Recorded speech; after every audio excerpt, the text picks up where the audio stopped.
So this is for video homework 2. We are going to start with problem 1, which is cosine and sine functions. So for each of the functions, we are going to find the amplitude, period, and phase shift.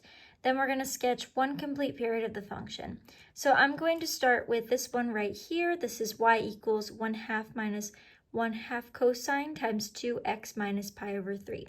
So with my work right here, first what we have to do is the x is not by itself. So we need to get it out of here individually. So we need to divide by 2 so 2x minus pi over 3. We divide by 2 on both. And then we get, we need to do the keep change flip for this one. And we get pi over 6. So what we do is it's y equals 1/2 minus 1/2 cosine times 2, because we took out the 2 from the x, times x minus pi over 6. Now we can figure out the amplitude, period, and phase shift. So I did that on an individual paper. And we can see right here that for amplitude, it's the absolute value of a, which is that negative 1/2. So the absolute value of negative 1/2 is just 1/2. For the period with cosine and sine functions, they're always going to be 2 pi divided by the k. So we do 2 pi divided by k, which is that 2 right there, and we get pi. And then for the phase shift, we have a negative pi over 6, so we know we're going to have a horizontal shift to the right by pi over 6. So those were the 3 key elements. So now we need to actually sketch individual segments of that graph step by step. So we're going to start with just a typical y equals cosine of x. So with y equals cosine of x, these are our x values, and I drew the unit circle right here to refer to. I'm looking at all my x values, so I'm looking at 0, -1, 0, and 1. We know that a cosine graph is always going to start at 1, so I put my point at 1. And then for pi over 2, we have an x value of 0, so 0 right there. For the pi, we have a -1 x value, so -1. And then for 3 pi over 2 is a 0, so 0. And then 2 pi is 1, so we're at 1. That's typical cosine of x function graph. Now we kind of get more further in, and step 2 is our actual shifting. So we have y equals cosine times x minus pi over 6. That's a horizontal shift to the right by pi over 6. Now over here, I kind of just did my work at the bottom to explain.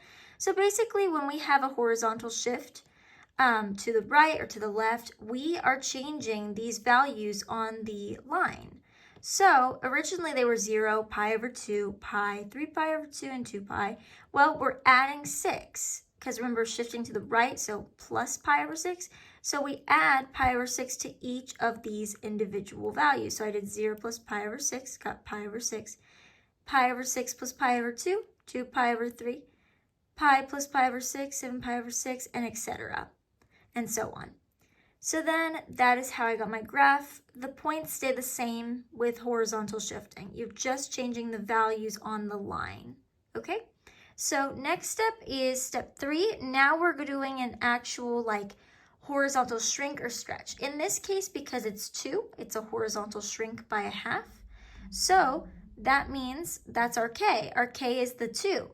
So we're going to divide by k first. So we're going to divide by 2 these original values, and we get these. We get 0, pi over 4, pi over 2, 3 pi over 4, and pi.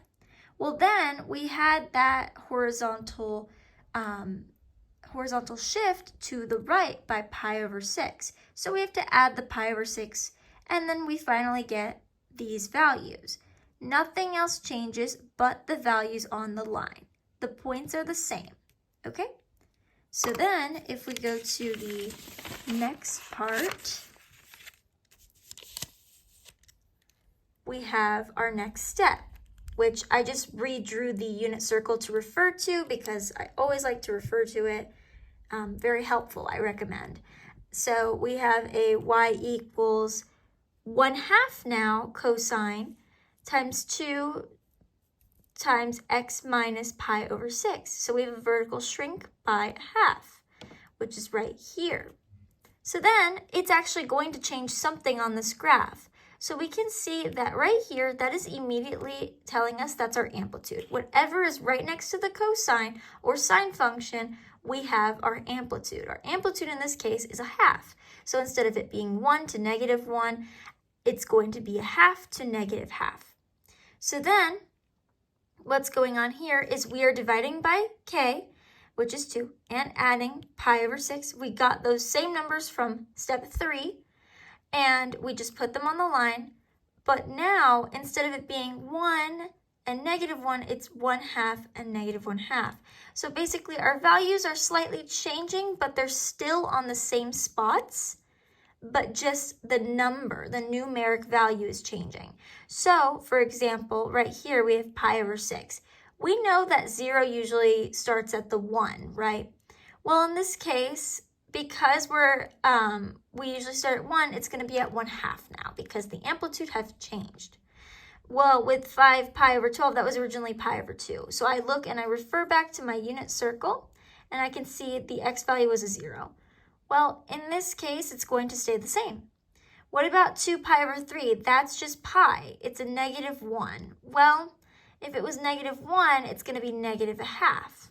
What about 3 pi over 2? 3 pi over 2 is a 0. We stay a 0. What about 7 pi over 6? That was 2 pi originally, and it was at 1. It's just going to be a half. So that's our step 4. Now, moving further, we are doing step 5.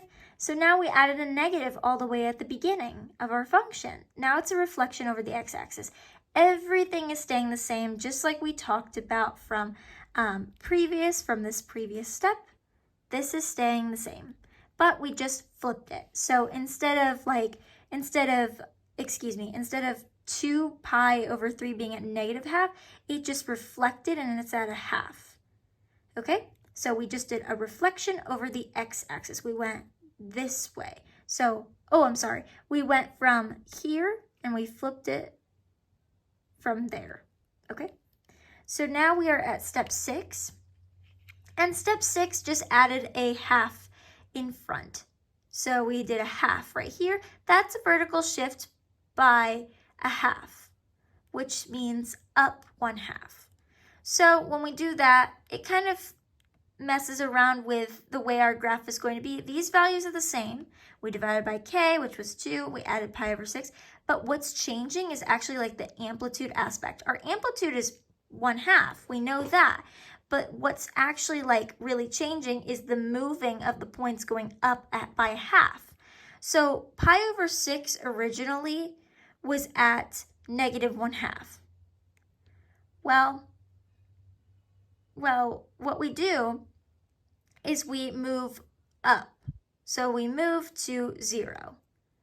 Or, wait, I'm so sorry. Yes. And then we move to a half here, we move to 1, we move to a half, and we move to 0. So we kind of went from here to here. We just went up 1, pretty much. For this area, over here, we kind of went up 1, and then over here, we went and up 1. All right?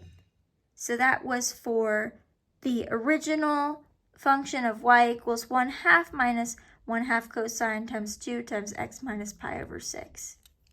All right, so now we're looking at B of question 1 or problem 1, and this is going to be y equals 3 plus 2 sine of 3 times x plus 1. The x is by itself, so we're good to go. We don't have to do anything over here, so we can proceed to the next step. But I made a reference to the unit circle, so we can refer back while we're doing these problems, while we're doing these steps. But before we get to that, here is the amplitude, period, and phase shift. So with amplitude, it's the absolute value of A, which is that 2 right there. Absolute value of 2 is just 2. Period for sine and cosine, both of them apply to this. 2 pi over k, 2 pi over 3, because 3 is the k. Phase shift, we have a horizontal shift to the left by 1, so we're going to the left by 1. Okay, so let's move that to the side. Now we can proceed. So with a typical, we're going to start with a typical y equals sine of x function. So with these, we are talking about our y values. We know that the sign of x is always going to start at 0. So we put it at 0. And then these are our y values. So at pi over 2, we have a 1. We're at the 1. A pi value has a value of 0. We're at 0. 3 pi over 2 has a y value of -1, -1. 2 pi has a y value of 0, so we're at 0. Okay, we're back. I had to pause real quick to fix something on this graph. So now we're going to go to our next step, which is y equals sine of x plus 1. This is a horizontal shift to the left by 1. So basically here, what's going on is we just have to subtract a 1 by our original values on the line. The points are not changing, it's just the values on the line. So we get -1, pi minus 2 over 2, pi minus 1, 3 pi minus 2 over 2, 4 pi minus 2 over 2. These are just the fancy way of writing them, but overall, that's what we get. And then, so yeah, that's step 2. Now for step 3, what's going on here is now we just added a 3 over here. So y equals sine of 3 times x plus 1. That's a horizontal shrink by a third. So what's going to happen is we are going to have to divide by k, which is a 3. So we take our regular values from the line and we divide by 3, and then we subtract by 1, and then we get these values and we put them on the number line right here. So now we're going to move on to our fourth step. Our fourth step included a 2 right over here. So that's y equals 2 sine of 3 times x plus 1. That's a vertical stretch by 2. So what's going on is we have the same numbers right here, but the actual amplitude is different because now we have our amplitude of 2. So it's 2 to -2. Everything else is the same, everything else is the same from the previous graph that we just looked at. All right, and now let's take a look at the next step. Now this next step seems a little funky, but I tried my best to make it as simple as I could. But basically we just added a 3 right there. That's a 3 plus 2 sine of 3 times x plus 1. It's a vertical shift up 3, so we have to go up 3.